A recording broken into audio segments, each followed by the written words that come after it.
Hello, this is a recap of the Midjourney Office Hours from November 9th, 2022. There is now 4 million people on the Midjourney server, the biggest server by far on Discord. Version 4 launched, and David said the engineers are exhausted, stressed out, and tired. So while they're recouping their energy, we need to give them a bit of a break. Lots of things are currently broken and or missing. They know about it and they will take care of it. Version 4 is trained on new architecture, so there's lots of unknowns, things they didn't anticipate. A bit of an oversight, but they didn't think of aspect ratios until the last minute. He said likely to be added in this week. As far as blurry pictures and the upscaler goes, he hoped those problems would be easy to fix, but it hasn't been easy. Something small somewhere has been causing the problem, because theoretically the images should be super sharp. He noted that it could be 2 days to fix or 2 weeks, only time will tell. They have new not safe for workplace filtering for image prompts, like you can't just prompt nude pictures. What I found interesting is that there's a Google layer, so if Google would deem an image to be not safe for work, Midjourney will now deem it so as well. David said they plan on adding tiling eventually. He then talked about the style of version 4. They wanted to drop a new style for V4 but didn't because of blurry artifacts. So I guess that means right now version 4 is biased based on what people from the community like. He said at some point all of the little stuff will be fixed and then a new style of version 4 will be implemented and it will be significantly different. He's worried it's going to be a little too different to what people are used to. He said try not to get too attached to anything on version 4 right now. V4 is the first system trained on a new code base. There will be a second version and a third version. This is the first step into the future. Every month or two we're going to see a huge shift for the next 6 months. He doesn't know where that will lead. We're on the journey together. He mentioned that yes, eventually there will be a version 5, but he doesn't want version 5 to just be an improved version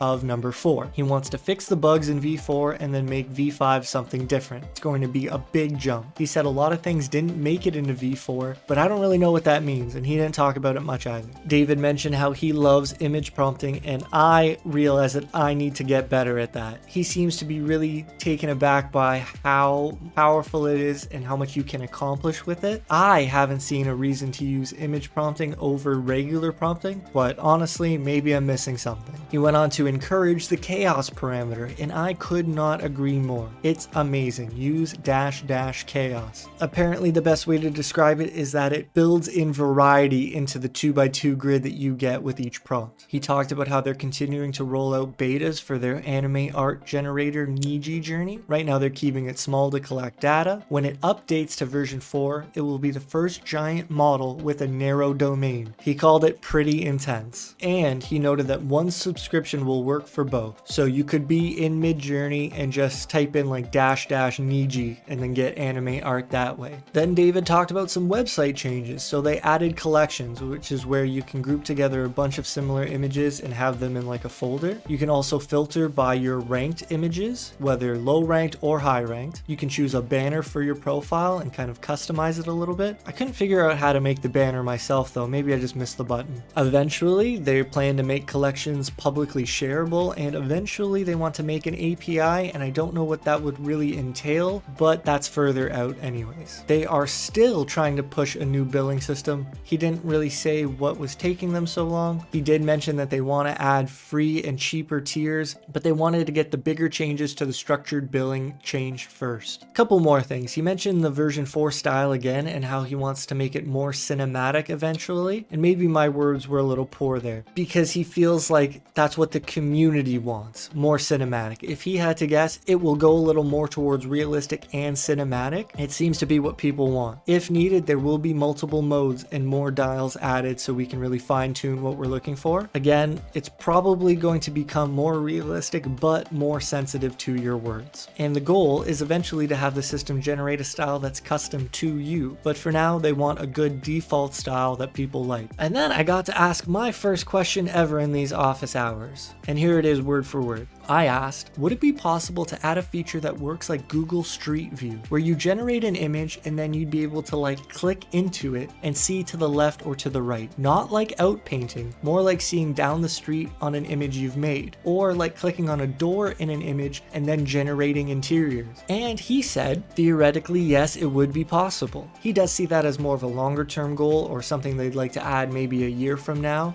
He did say that there's some proof of concept that he's seen that makes him really optimistic about being able to say that, and how adding in some sort of procedurally generated world building would be something that Midjourney can look forward to into the future. And I think that's all very exciting. There's a recap for your office hours from November 9th. Hope you're doing well. Take care. I'll see you next time.